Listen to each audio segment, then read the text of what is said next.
welcome to our June 30th Board of Managers meeting. I'm the official welcomer and the caller of the roll here, so let's get to it. We got Chris. Here. Let's see, Glenn. Here. Terry Ingram. Here. And I'm here. Margaret. Here. Vicky. Monica, Relay, Ross, Here. Jennifer, Tracy, Here. Kevin, Christy, Here. and Cheryl. Present. All right, and we have quorum. Okay, so give me a second here, because I need to look at, if I got a copy of the budget, that agenda. Okay. Okay. Minutes of our last meeting, which was May 26th, you should have gotten them in your pre-reads. Are there any additions, corrections? I'll entertain a motion to approve. So moved. Ooh, okay, and just 1 second, please. We'll share, I'll take a second. Okay, all right. Yes, Terry made the motion, Chris second. Any questions? If not, all in favor, say aye. Aye. Opposed? Motion carried. All right. Okay, our next item of business is our fiscal year 2027 budget. I'm going to turn it over to Shara. Thank you, Marcia. I'm going to walk you through the slides and information that Hector so expertly prepared for us to talk about the budget, and thank you all who attended the budget briefing session. For our fiscal year 27 budget, as you all know, this is the first year where we've had to do across the board reductions because we are finally at a point where our underspend from previous years in the levy is caught up to us, which we knew and anticipated. Key points to consider for this year is that we have reduced underspend funds, that we are capping tuition assistance at 825 participants, but also keeping and maintaining the 3% increase in what we call the cost of quality amount or tuition reimbursement. For quality improvement, it's a 50% reduction across the board, and we're moving some of our work in-house. For cost of quality, 20% reduction in its programs, and I do want to correct that we are not closing all programs other than DPG. We will still have staff support and others. The mix of that will vary, but the total line item budget available for that will not. After we reconsidered and talked to our partners, the fluctuations in the market, rather than restricted to that one opportunity, given how important the workforce is, we wanted to have the flexibility to be able to support all those programs in an ongoing way. So looking at the first slide that you see, it is in your packet on page 9. You will see the levy cycle life history, so you know where our spending is, how funds have been expended throughout the levy life cycle, and we are exactly where we said we would be in terms of knowing that coming out for fiscal year 22 and beyond, that we start to spend into the carryover balance. Also note that we will always have a half a year cost held in reserve, so that if any year we don't, at the end of the 10-year cycle, if we are not at another levy renewal, that we can complete our services throughout the fiscal year. That will always be held in reserve by CPS. On the next slide, you will see the new view of the cumulative underspend and how we arrived at our budget, saying that we have between $9.4 million and $10.5 million to expend this year. The master agreement from June of 2024 gave us a new way to calculate how funds would be split. You will see that succinct explanation on the next slide.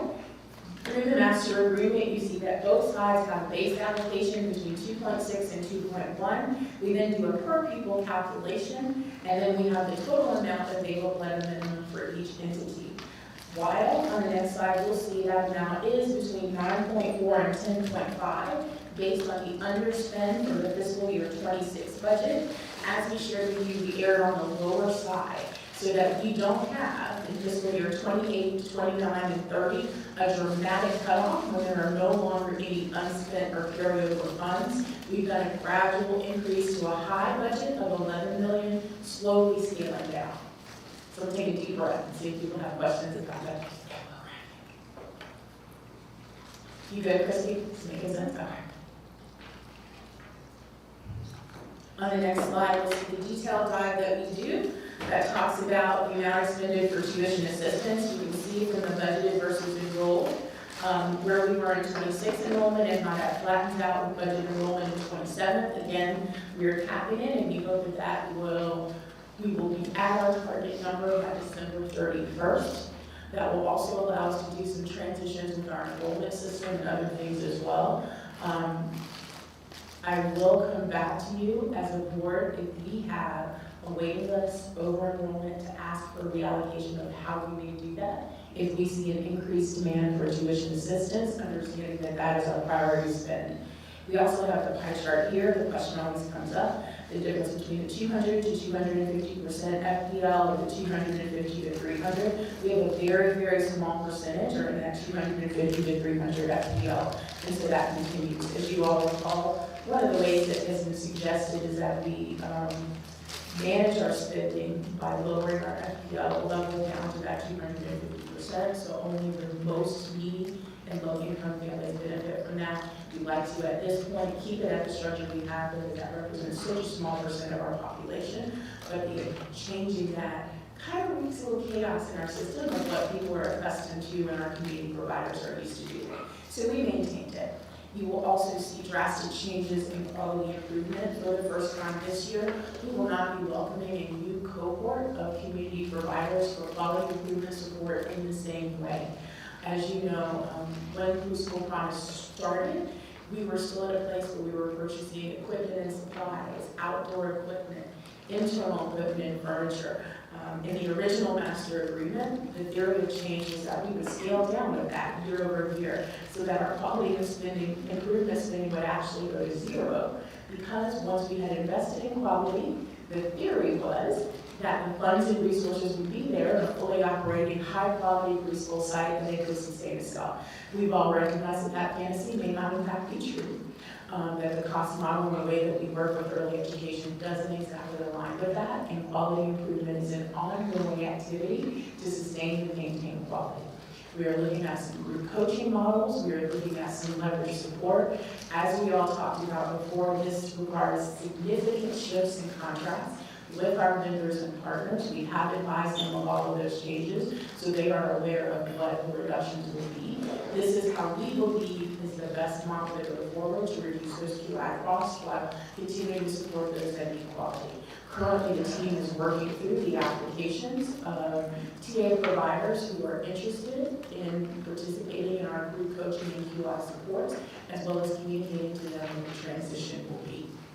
On the next slide, you'll see the cost of quality. Again, we have in the interim, since we initially presented this and prepared this, determined that not only Teacher Promise Grant, but staff support funds and also the grants that we do for students through Cincinnati State are still important parts of what we do. We will come back to you when we look at the metrics for this budget of what that mix is, but it will not go over the total budget amount that has been approved for cost of quality. On the final slide, you'll see this draft budget that shows the changes from the forecast in the budget and our fiscal year 27 budget. Overall, we're seeing a 4% reduction between the budget that we're proposing for next year and the forecast for this year. The key changes are outlined at the bottom, many of which I've already highlighted for you. We are maintaining contingency for programs of 100K. We had it at 50K and we had to mess that up because you know sometimes I need some flexibility. And how we do some spending. 50K just seemed a little narrow, particularly in years where we have gone over budget as much as $500,000 in tuition assistance. You will also see an increase in staff related. Part of that is we will be hiring administrative support back. It will not look the same, but we will be getting some help. Also, we anticipate bringing some of our quality improvement work in-house, which will require another staff member. As you all know, the way that we do budget after the auditor looks at this will be reallocated as a program expense so that it will not all appear in overhead, but the way that the budget is built now, that's what it looks like. And important to remember that these increases show the change from the forecast, not the actual change from the budget. right? On the next slide, you will see the changes between the fiscal year 27 budget and our current budget to see what the increases in the bids are. Overall, there is an 8% decrease where we've gone from $10.4 million to 9.6. So with that, that is my non-finance presentation of the fiscal year 27 budget. What questions do you have for Shara? On the quality improvement slide, You want to speak in your mic? oh, I'm sorry. Thank you. On the quality improvement side, can you hear me? Yes. Okay. What does the change look like from last year? Because are we totally eliminating all learning environment, teacher education resources, and technology and outdoor learning space? We are not buying equipment and supplies. Yes. But what about the teacher education resources? So teacher education resources are a little bit different. In many cases, we bought curriculum, we purchased other things. The teacher education resources still is there because there's group coaching. There are some of the things that we didn't have to buy for PD. I mean, some years we bought Caterpillar, some we bought that. We're still working out what that model is going to be. But a significant difference between that is, you know, some years we've had as much as 70 providers. We said, we're going to provide coaching, we're going to provide. Last year we did 24 was our goal. This year our goal is 0. Of new providers that we will be ushering in the system where we say, we are going to outfit you with materials and supplies, we're going to outfit you with curriculum. That is no longer what we have the budget to do. Similar to where we reduced outdoor equipment purchases 5 years ago when we did it. So the nature of QI is going to be group coaching. We do still have a contract with 4C for Children as well as Learning Grow to do some coaching, but as you know, those contracts have been cut as much as 75% to balance our budget. As we start to resource and leverage what our other K-Ready Alliance partners have, David Preschool Promise, other people, national resources that we have, global CET resources, I can tell you more of the specifics of what that'll look like. We are literally rebuilding the program as we speak, also based on what the board prioritizes as part of their strategic direction. That's really helpful, thank you. Any other questions for Shara? Yeah. Okay, with the cutbacks that we're experiencing now, we knew that they were gonna come. How is this impacting the interaction and the engagement with the community providers as far as, I know that it's gone to a model of group coaching, but is that reducing the engagement part and the things that they may need since we're not being able to do any of the other? So my answer would be, it remains to be seen, right? But we don't think that it will. Because one, we have a fantastic director of community engagement. So part of what we've done is be responsive to what providers have asked us for. Some of that is similar to coffee and conversations. Because what we've seen that providers need is an engagement that's not always a learning opportunity, but a peer discussion opportunity. Right? We still have opportunities through a grant that we have in the Cincinnati Foundation to do some coaching and support and how that's done. We have shifted what our engagement model is. So we may have a convening here that says providers need a coffee and conversations. We may have a provider council that says we want to do an extra meeting at a happy hour. We may decide that we're all going to meet as a provider network at our back to school camp. So engagement looks different than the formal coaching model that we've had. Okay, now, is that equitable, you know, for each of the partners? Part of what I'm trying to say is, are the group coaching done like half over here, half over there, 4C gets this? Absolutely not. It's never been equitable. So as you know, the coaching that we do for our contract with 4C as our partner has always, in many cases, been double or triple what our partnership has been with Learning Grow. So no, it is not equitable, and who they serve is not equitable. Nor was the RFP process or the contracts that we approved. So I'm not sure how to answer that question about equitable, because it is never different services provided in a different mode for a different way. So equitable in terms of matching up to what the needs are that stated, what we think is the best partner to provide those services, yes. Equitable, even, no. Yeah, I know the equality is there. No. Okay. And I think our partners are here today and have been very open and frank in working with us. When we went to Foresee and Learning Room and said, this is where we are with the budget, we don't know how this is going to work, they have sent us proposals to say, these are the different ways that we can continue to work together to partner with the need, and we appreciate them doing that. We're still nuancing how all this may work. Right? I do think in some cases, to be very honest, there is some, both have pros and cons and advantages, right? So the advantage of Foresee, always working with them, is they're a direct agent of the state. They have the inside track as the CCR&R and the expertise in this field. The advantage of working with Lower Grove is they also have the perspective of also being a provider and how it directly impacts the market. We have to take guidance from our provider network and what they tell us is most valuable in their field within our budget constraints. Now, we would love to provide individualized coaching for every provider, which is what they requested and what they want. Budget doesn't have. Great, thank you so much. Christie? I'll speak loudly. Nope. Here, oh, I can hear it, okay. Great. First of all, I was at the budget briefing and great job you guys have all done under the circumstances in terms of managing this and prioritizing. So my question is on tuition assistance, and that's going to be such a bulk of the work that we're doing. This whole layering of funding and last dollar in and maximizing other dollars that are available, has there been, I mean, I know we're doing that, but has there been any additional look at that, or could we put any additional look at that to try to make sure that we're really serving the most kids we can with the limited dollars that we're So, having? prior to the July strategic planning session, you should have a 2-page explainer that talks about how that blending and grading currently works.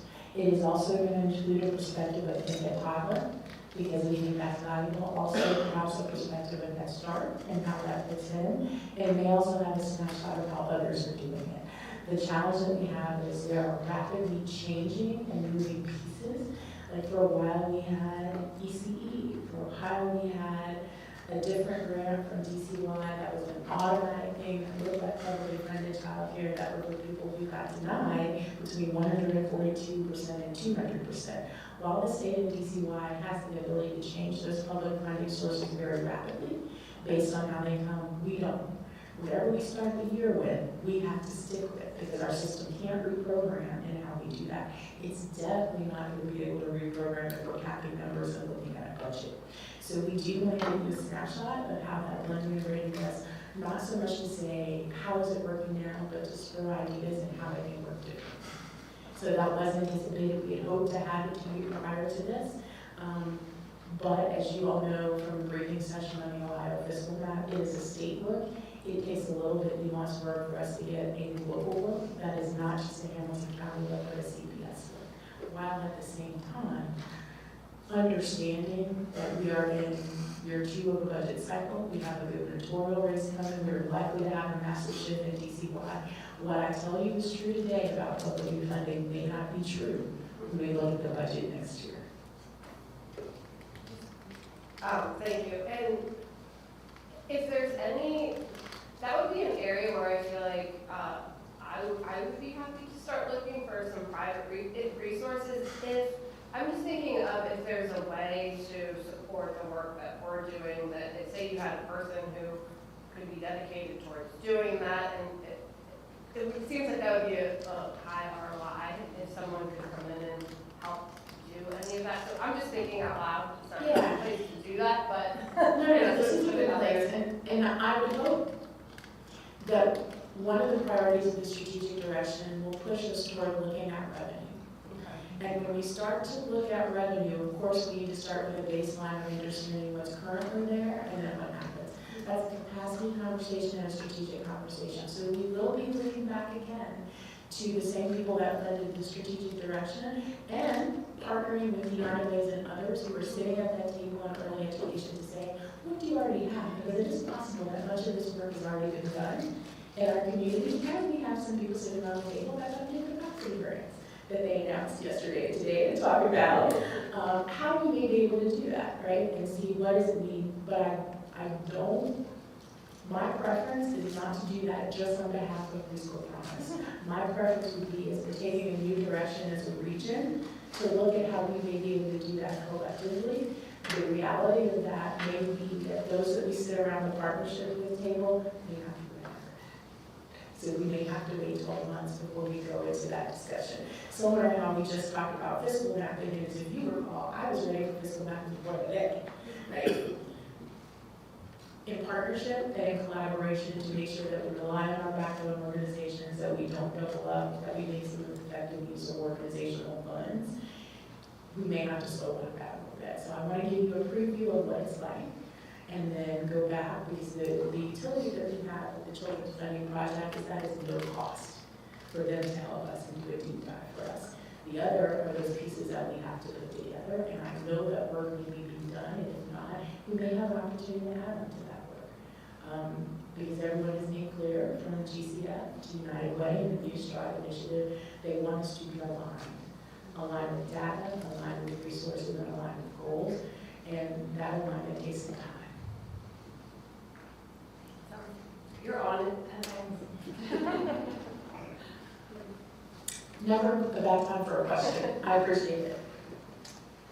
Any other questions about the budget? Okay, well, at this time, I'll entertain a motion to approve the fiscal year 27 budget. So, I'm ready to make the motion. Anybody want a second? Second. Okay. All right, it's been moved and seconded that we approve the fiscal year 27 budget. Any last questions? All in favor, please say aye. Aye. And opposed? All right, motion carried. We got us a budget. We got some money. All right, moving right along, Board of Managers class of 2029. Charles gonna keep me honest about the timeline and stuff, all the thoughts I got here. So we have heard from all of the entities about their nominations for the class of 2029 Board of Managers. So this is great. We're sitting here at the end of June and we got all the nominations in. I know that's the first since I've been on the board. Because usually we'd be in September like, who you got? So we don't have to do that this time. So that's great. So we're in good shape for our annual meeting to present those nominees before you. In terms of the board officers, we'll be discussing that in our August governance meeting. And so usually what we'll do is we'll put an ask out if anybody's interested in applying for any of the offices. They need to let the governance chair know that we meet for sharp before our governance meeting on August, August 13th? Does that sound right? Okay, August 13th. So any questions on the class of 2029 or the officers? If you want to know about what the officers are required to do and all of that stuff, ask Mike. Look at your guiding principles for your governing principles for the organization. It's all spelled out there. And with that, we'll move right along to the our executive director's evaluation. So today we will be launching our evaluation tool for our CEO. You'll find the timeline in your packet on page, I think it's page 19. Let me see here. My computer wants to freeze up, but it's just beyond all the budget stuff. Yes.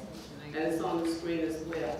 And then you have the sample in your packet as well. So for those of you who were on the board last year when we did that, it looks very similar to that spreadsheet. So we're launching it today. The deadline is July 30th.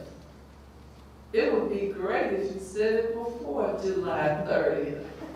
Especially with all what we got going on. We got strategic planning meetings and so forth and so on. And it's so easy for them to get lost in the sauce. So I'm going to be your neighborhood nagger sending you an email saying, don't forget to send in this very, very, very crucial information, this very, very important feedback for our wonderful CEO, so we can tell her how we feel about the job she's doing. So can we do that, board? Yeah, okay. Oh, she got a caveat, y'all. You will need the final dashboard to measure the metrics on section 2. We will not have that final dashboard until Thursday morning. We are still collecting all the data and compiling all the data. We want to make sure it's clean. Found a little bit of a glitch this morning. Can you show me about we ran out already this morning? We were not. So if you will give us until Thursday, we will post that and you will get notification from on board when that final dashboard is ready. And that is to measure the metrics that are on, I think, page, section 2, right? It'll be on the bottom there. So you have the strategic plan and the deliverables, you don't have the results, right? The expectations you have, but the results, right?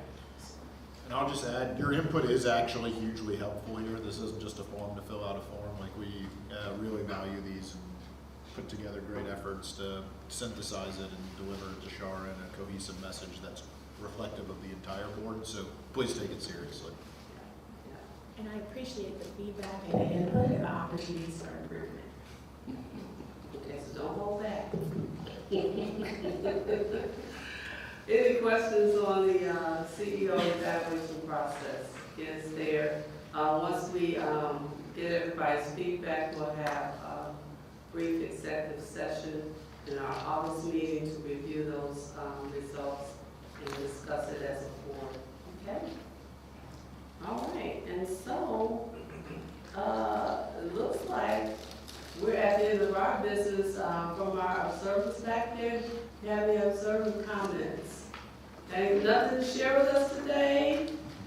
No? Everybody in summertime mode. Yeah, I know it's June 30th, July. It's heavy vacation month, okay? Any other business that we need to entertain? All right, with that, I'll entertain a motion to adjourn. So moved. Terry moved, Second. and Chris second, see the team over there, all in favor? Opposed? Motion carried, we are adjourned.